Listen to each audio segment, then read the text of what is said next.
रेशमा गुफरान ने आज सारी फैमिली के अंदर और फैमिली के सामने, दुनिया के सामने, यूट्यूब के ऊपर और दूसरे चैनल के ऊपर मुझे बुरी बुरी गालियाँ दिया है।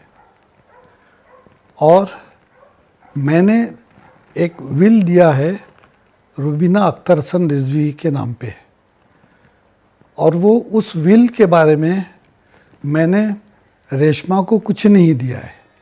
उसकी बदतमीज़ियों की वजह से और वो जो फैमिली के दूसरे मेंबरान जिनका कोई हक नहीं है, जिनका कोई राइट नहीं है, उनके साथ मिलके वो मुझे गालियाँ दे रही है। ऐसी गंदी गंदी गालियाँ कि जो कभी कोई अपने बाप को नहीं देगा। इस विल के बाद में इस विल को और जाहिर करने के लिए, इसलिए कि रेशमा एक प्रोपेगेंडा कर रही थी, चारों तरफ बोल रही थी कि मैंने रुबीना को विल नहीं दिया है और मैंने दिया है रेशमा को। मैंने रेशमा को जो विल दिया था वो कैंसिल कर दिया है, और इसके बारे में, उसके विल को कैंसिल करने के बारे में और रुबीना को विल देने के बारे में मैंने एक पब्लिक नोटिस भी दिया 2 अखबारों के अंदर। एक था मिड डे और एक था फ्री प्रेस जर्नल। तो इन अखबारों के ज़रिए मैंने पब्लिक को ये बताने की कोशिश की कि ये रेशमा का मेरा कोई अभी राइट नहीं है। मैंने उसको डिसओन कर दिया है, जिसको उर्दू में कहा जाता है कि उसको नालायक कर दिया है। तो इस तरह से उसका कोई हक नहीं है। वो जो बुरी बुरी बातें, और वो भी उन लोगों के साथ में जिनको अपना वो वेलविशर मानती है, कज़िन मानती है और वारिस मानती है, जबकि उसके कोई भी जो भाई के या बहन के लड़के कोई भी मेरी जायदाद के वारिस नहीं हो सकते। मैं अभी ज़िंदा हूँ। मैं अपनी चीज़ रुबीना अख्तर हसन रिजवी को मैंने दिया है, और बाकी जो है वो भी चीज़ें मैं रुबीना अख्तर हसन रिजवी को दूंगा। तो जहाँ जहाँ मेरी आवाज़ जाए वो इस बात को समझ लें कि अभी मेरे इस इंटरव्यू से पहले, मेरी इन गुफ्तगू से पहले, इसने दूसरे यूट्यूब के ऊपर उन नालायक फैमिली के मेंबर्स से मिल के और मुझे बहुत ही बुरा भला कहा है। इस बात का मुझे बहुत अफसोस है, और इसलिए मैंने रेशमा से पूरा अपना ताल्लुक़ जो है तोड़ दिया है।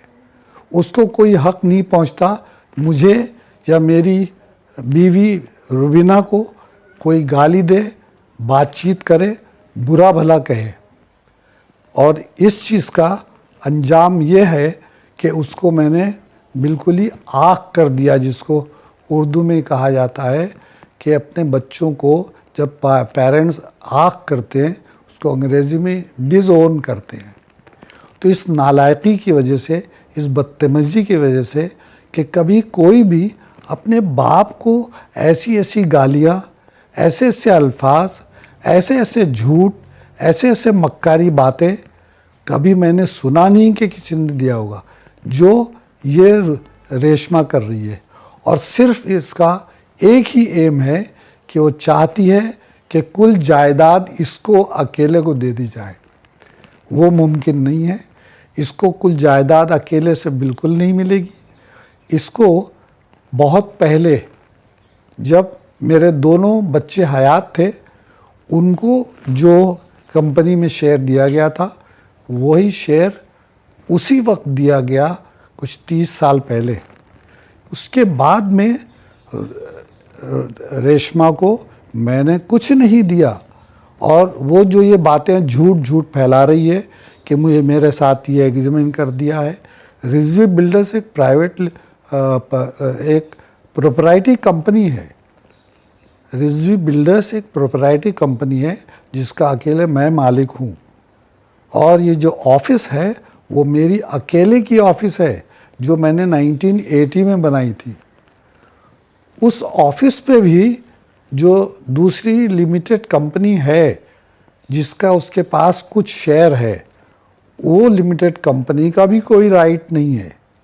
मतलब न रेशमा न उसके साथ में जो ये मक्कार दोस्त और रिश्तेदार क्लेम करते हैं अपने आप को, उनको कोई ऑफिस में घुसने का राइट नहीं है। सिर्फ मेरा अपना राइट है, क्योंकि प्रोप्राइटरी कंपनी है। वो बिल्डिंग भी मैंने ही बनाई थी और मैंने उसका हिस्सा को पार्टनरशिप में रुबीना अख्तर हसन रिजवी को देने का फैसला किया है। इन बातों से उसको हसद है, उस बातों से उसको ये डर है कि जो मेरे मरने के बाद में उसको मिलना चाहिए पूरा। तो ये सब सिर्फ दौलत की लालच है। इसको जो है वो माँ बाप से प्यार नहीं है, उसको सिर्फ दौलत चाहिए, और दौलत की खातिर वो कितना नीचे गिर सकती है वो ताज्जुब की बात है कि ऐसा कभी मैंने सुना नहीं है और देखा नहीं है। तो वो जो भी हरकतें उसकी हो रही है, जो भी बातें हो रही है, वो सारी बातें बिल्कुल गलत है और बिल्कुल ही जो है बेशर्मी की बातें हैं। उनके ऊपर किसी को कोई ध्यान नहीं देना चाहिए।